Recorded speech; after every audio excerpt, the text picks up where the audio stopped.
بسم اللہ الرحمن الرحیم۔ السلام علیکم۔ جو آدمی یہ تسبیح پڑھ لیتا ہے اللہ اس کی تمام مرادیں پوری فرماتا ہے۔ اتنی دولت آ جائے گی کہ سنبھالنا مشکل ہو جائے گا۔ حضرت علی کا فرمان ہے کہ دو اعمال ایسی ہیں جن کا ثواب کبھی تولا نہیں جا سکتا، معاف کرنا اور انصاف کرنا۔ یہ ایک ایسا وظیفہ ہے جس کی برکت سے اللہ کے حکم سے آپ کی تمام دلی مرادیں پوری ہوں گی۔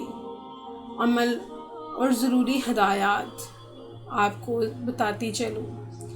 یہ وظیفہ آپ نے نماز فجر کے بعد کرنا ہے اور اس تسبیح یعنی 100 مرتبہ پڑھنا ہے، اور یہ اسماء ہیں یا نورو یا باعث یا نورو یا باعث، 3 مرتبہ درود پاک پڑھنا ہے اور آخر میں اللہ پاک سے دعا مانگنی ہے۔ اس عمل کو 23 روز تک جاری رکھنا ہے۔ انشاءاللہ اس تسبیح کی برکت سے اور اللہ کی عطا سے آپ کی تمام دل کی حاجات و مناجات بارگاہ الہی میں قبول ہوں گی۔ اللہ تعالیٰ آپ کے رزق اور دسترخوان کو وسیع فرما دے گا۔ اللہ تعالیٰ آپ کو غیب کے خزانوں سے عطا کرے گا۔ وظیفہ کرنے سے پہلے کچھ صدقہ و خیرات ضرور کر لیں۔ اگر زیادہ کی استطاعت نہ ہو تو ایک وقت کا کھانا کسی مسکین غریب کو کھلا دیں یا ایک کھجور ہی صدقہ کر دیں۔ اور انہی اسماء کا دوسرا وظیفہ یہ ہے، جو شخص گناہ کرنے سے تنگ ہو اور گناہ ترک کرنا چاہتا ہو لیکن اپنے آپ کو بے بس پاتا ہو تو چاہیے کہ توبہ کرے اور استغفار کی کثرت کرے۔ استقامت کے لیے ایک عمل کرے کہ رات کو بستر پر آنے کے بعد سونے سے پہلے دل پر دایاں ہاتھ رکھ کر 3 مرتبہ درود شریف پڑھے اور پھر 11 بار یا باعث یا نورو پڑھے اور سوچے کہ دل میں اللہ کا نور بھر گیا ہے، اور آخر میں 3 بار درود پاک ضرور پڑھ لے۔ انشاءاللہ ہر گناہ سے نجات مل جائے گی اور استقامت نصیب ہوگی۔ اس کے علاوہ اگر کوئی شخص اس کو روز کا معمول بنا لے گا، اس کی دل کی دنیا کی بہت سی برکات اس کو حاصل ہو جائیں گی۔ اس کے دل کو اللہ پاک نورانی کر دیں گے۔ اللہ پاک ایسے شخص کو مرتے وقت کلمہ نصیب کریں گے۔ ایسے شخص کو اللہ کی طرف سے اعمال کی لذت نصیب ہوگی اور نیکی کی توفیق ملے گی۔ دل نیکی کی طرف مائل ہوگا اور نیکی کرنا آسان ہو جائے گا۔ وہ گناہوں سے دور جائے گا اور گناہوں سے بچنا آسان ہو جائے گا۔ انشاءاللہ آمین۔ اللہ جل شانہ اس کے دل کو اس طرح نورانی رکھیں گے جس طرح بہت سے لوگوں کے دل مردہ ہو جائیں گے۔ آخری لمحے میں اللہ اس کے دل کو نور عطا فرمائیں گے اور زبان پر کلمہ نصیب کریں گے۔ اور جس شخص کا دل گھٹا رہتا ہو، دل کی بیماری ہو، دل کی شریانیں یا بال بند ہوں، اس کا مسئلہ حل ہو جائے گا۔